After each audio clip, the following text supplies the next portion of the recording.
প্রধান উপদেষ্টাকে নিয়ে বিস্ফোরক মন্তব্য সামান্তা শারমিনের। মশিউর রহমান রাঙাসহ 2 সাবেক এমপির দেশ থেকে নিষেধাজ্ঞা। জানাবো, দেশকে ফেরাতে হলে অবাধ, সুষ্ঠু ও গ্রহণযোগ্য নির্বাচনের বিকল্প নেই। এবং সর্বশেষ জানাবো, যারা মানুষকে স্বপ্ন দেখিয়েছিল তারা এই স্বপ্নকে দুঃস্বপ্নে পরিণত করেছে। নুরুল হক নূর। এতক্ষণ শুনছিলেন সংবাদ শিরোনাম, এবারে বিস্তারিত। তবে তার আগে অনুরোধ থাকবে আমাদের চ্যানেলটি সাবস্ক্রাইব করে বেল আইকনটি ক্লিক করুন। মশিউর রহমান রাঙাসহ 2 সাবেক এমপির দেশ থেকে নিষেধাজ্ঞা। স্থানীয় সরকার মন্ত্রণালয়ের সাবেক প্রতিমন্ত্রী ও রংপুর 1 আসনের সাবেক সংসদ সদস্য মশিউর রহমান রাঙা এবং কুমিল্লা 4 আসনের সাবেক এমপি মোহাম্মদ আবুল কালাম আজাদ ও তাদের পরিবারের আরও 4 সদস্যের দেশ থেকে নিষেধাজ্ঞার আদেশ দিয়েছেন আদালত। দুদকের আবেদনের পরিপ্রেক্ষিতে সোমবার ঢাকার মহানগর সিনিয়র স্পেশাল জজ মোহাম্মদ জাকির হোসেন গালিব এই আদেশ দেন। নিষেধাজ্ঞাপ্রাপ্ত অন্যরা হলেন রাঙার ছেলে রাফাত রহমান জিতু, মেয়ে মালিহা তাসনিম জুই, জিতুর স্ত্রী শাকিলা খানম কাকন এবং আবুল কালাম আজাদের স্ত্রী সাদিয়া সাবা। এদিকে রাঙা ও তার পরিবারের অন্য সদস্যদের দেশ থেকে নিষেধাজ্ঞা চেয়ে আবেদন করেন দুদকের সহকারী পরিচালক মোহাম্মদ মনিরুল ইসলাম।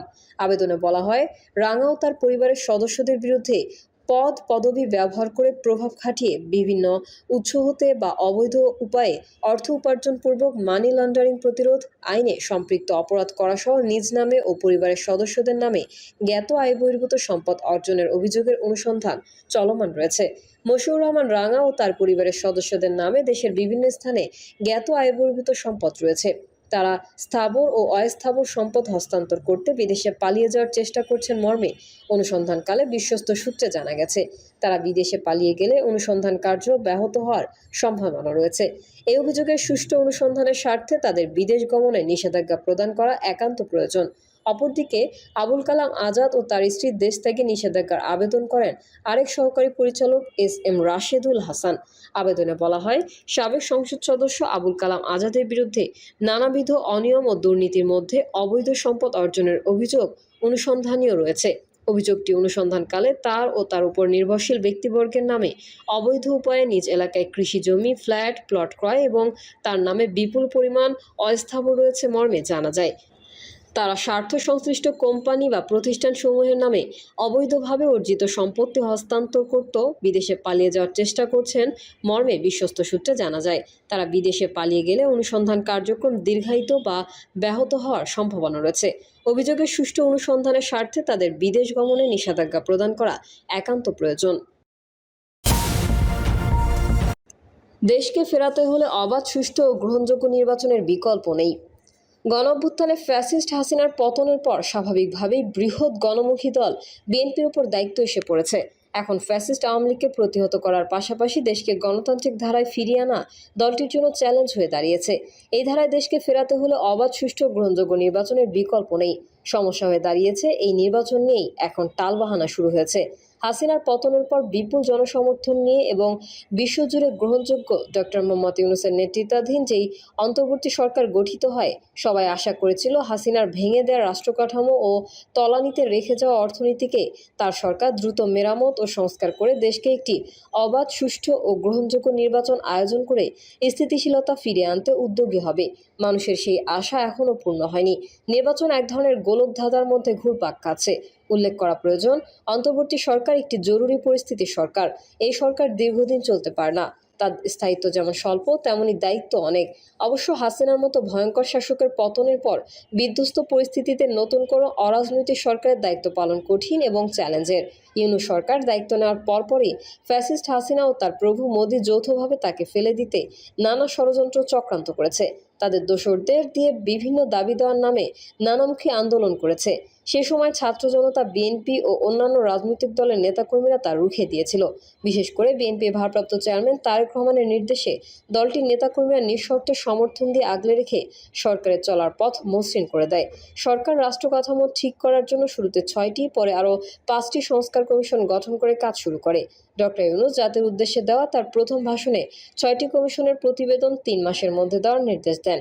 শুরুতে সরকারের আন্তরিকতার ঘাটতি ছিল না, তবে যতই দিন যেতে থাকে সংস্কারের নামে শুরু হয় সংস্কার খেলা।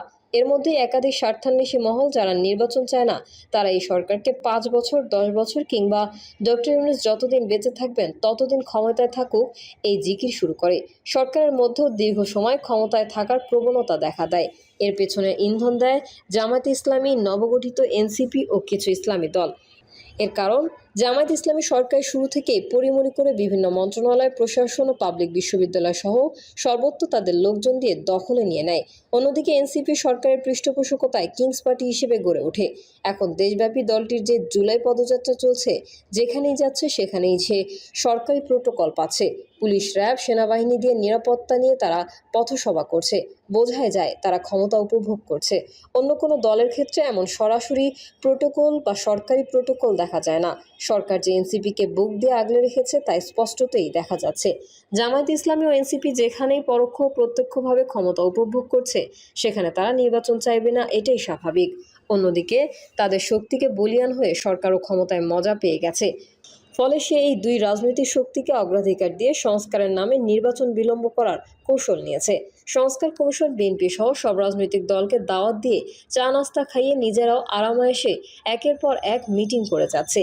এসব মিটিংয়ে বিএনপি তার মতামত জানিয়ে দ্রুত নির্বাচনের তাগিদ দিলেও জামায়াত ও এনসিপি তাতে এভাবে না ওভাবে না এভাবে মত দিয়ে আলোচনা প্রলম্বিত করছে এবং সরকারের যে তাতে প্রচ্ছন্ন সায় রয়েছে তা বোঝা যাচ্ছে।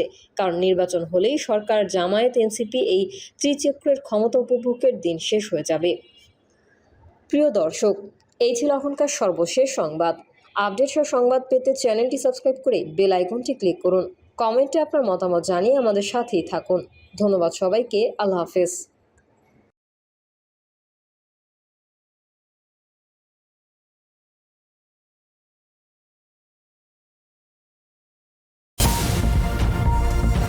প্রধান উপদেষ্টাকে নিয়ে বিস্ফোরক মন্তব্য সামান্তা শারমিনের। এই মুহূর্তে অন্তর্বর্তী সরকারের উপদেষ্টারা যারা আছেন তারা কে কার সুপারিশে এখানে এসেছেন সেটি উন্মুক্ত করার দাবি জানিয়েছেন জাতীয় নাগরিক পার্টির জ্যেষ্ঠ যুগ্ম আহ্বায়ক সামান্তা শারমিন। সম্প্রতি একটি পত্রিকায় অনুষ্ঠিত গোলটেবিল বৈঠকে অংশ নিয়ে এই দাবি জানান তিনি। গণঅভ্যুত্থানে শহীদ ও অঙ্গ হারানো মানুষের আকাঙ্ক্ষাকে অন্তর্বর্তী সরকার ধারণ করছে না বলেও অভিযোগ করছেন সামান্তা শারমিন। তিনি বলেন, প্রধান উপদেষ্টা থেকে শুরু করে একজন উপদেষ্টার বডি ল্যাঙ্গুয়েজে এটা নাই যে কতজনের লাশের ওপর দিয়ে এই সরকারটা প্রতিষ্ঠিত হয়েছে। এনসিপির এই নেত্রী বলেন, বৈষম্যের শিকার বলে অনেক সচিব যোগ দিয়েছেন। বিভিন্ন জায়গায় জোর তদবির করে অনেকে সচিব হয়েছেন। বিভিন্ন গুরুত্বপূর্ণ মন্ত্রণালয়, বিশেষ করে পররাষ্ট্র, অর্থ, শিক্ষা ও স্বরাষ্ট্র মন্ত্রণালয়ে যেসব সচিবরা আছেন তারা কার সুপারিশে এসেছেন তা উন্মুক্ত করা হোক। যারা উপদেষ্টা হয়েছেন তারা কার সুপারিশে এসেছেন তা উন্মুক্ত করা হোক। সামান্তা শারমিন বলেন, বাংলাদেশের রাজনীতিতে যে সন্দেহ ও আশঙ্কার রাজনীতি বিদ্যমান সেটি পরিবর্তনের চেষ্টা দরকার। কিন্তু সেই চেষ্টাটা কিভাবে করবেন যদি এখনও আমরা অনেক কথা বলতে না পারি। মৌলিক সংস্কারে আপোষ না করার আহ্বান জানান এবং তিনি বলেন, এখন যদি আপোষ করেন তাহলে আবারও একই পরিস্থিতিতে আমরা পড়ব। এখনই আইন কাঠামো পরিবর্তন করেন।